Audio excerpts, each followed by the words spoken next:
Everything you wanted to know about anti-lock braking systems. This is an ABS sensor. This is the end that goes into the wheel spindle, and this is the end that connects to the main harness. And today we're going to talk about all the things that ABS sensors end up doing when they start to go bad. So, let's say you have a Mercedes equipped with ABS and you go for a very short drive and the ABS light illuminates.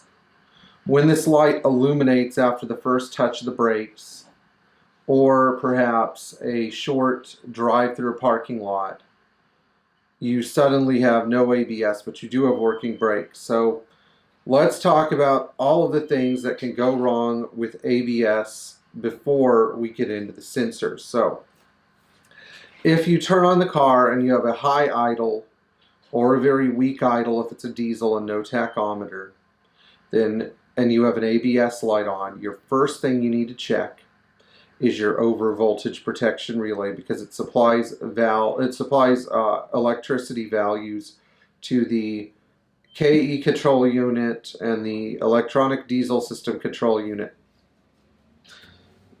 These devices have to have voltage in order for ABS to work. No voltage ABS will be on immediately. Now, let's say you don't have a bad OVP, you ruled it out, but you still have an ABS light. It's a good idea to check the two relays that are on top of the ABS controller.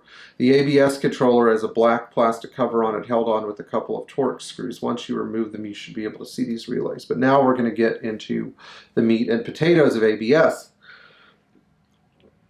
So there are three scenarios that happen with ABS.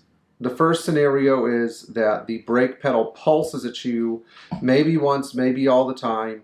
Sometimes you'll get an ABS light, but maybe not.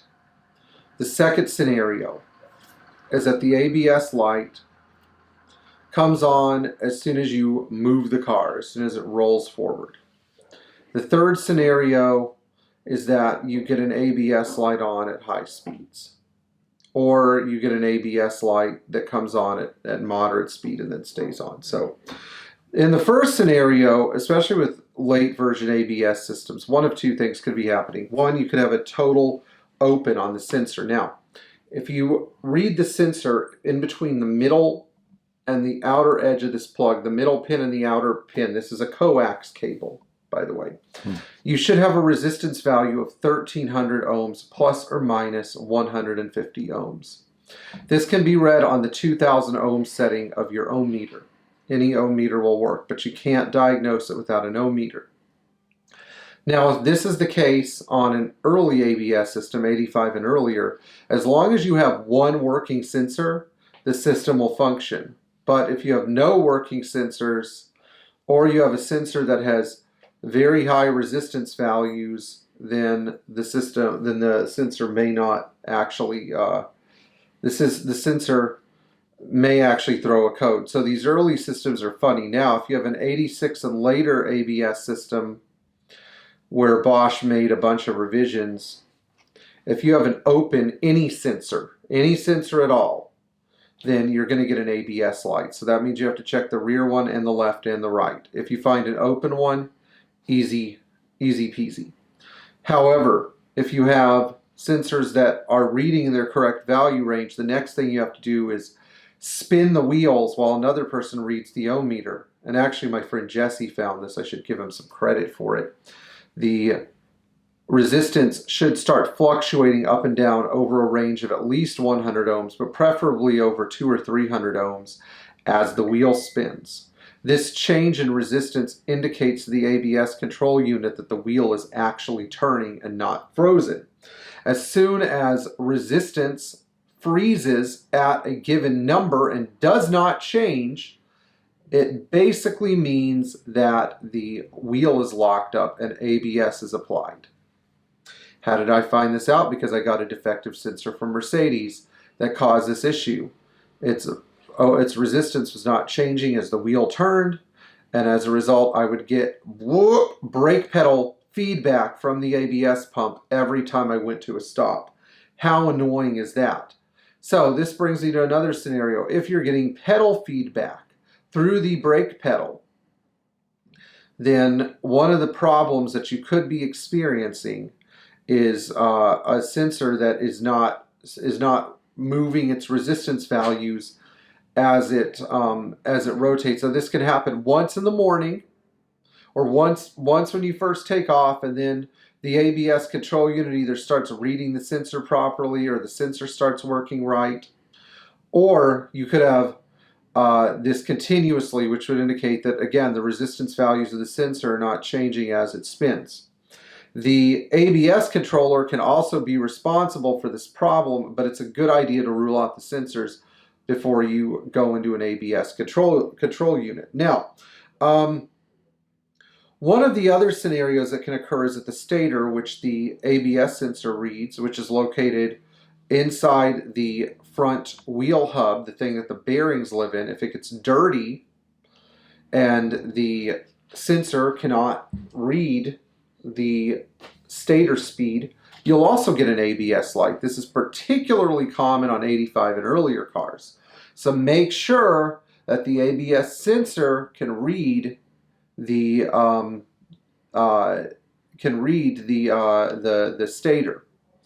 Now, a fourth problem with ABS that we run into from time to time is that, let's see here. How would I describe the fourth issue that we run into? Oh yeah, a fourth issue that we run into, which I mentioned, actually it's the third issue that we run into that I mentioned, is when you get up to a higher speed and your ABS light comes on, let's say 90 or 100 miles an hour, all of a sudden you have a light come on. This can either be because of a dirty stator, or it can be because you have different wheel and tire sizes in a car. So if your back wheels are bigger than your front wheels, the change in rotation between the wheels becomes so significant it throws the light on. Another issue that could potentially cause this is that you may have some sort of short or break in the wire where it attaches to the sensor, and this can be particularly hard to determine.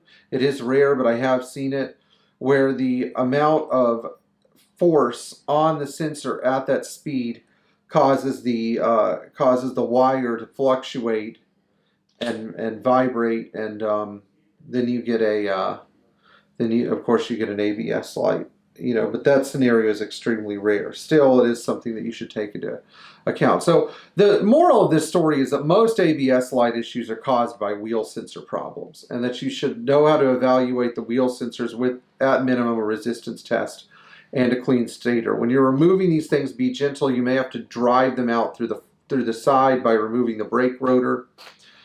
Don't put excessive pressure on the plastic head when you're getting them out, although I know they can be hard to get out. One other thing that I wanted you guys to know, if you're dealing with the back ABS sensor, the differential, this seal ring is available as a separate part from Mercedes. That's why you should always check with Mercedes and not eBay.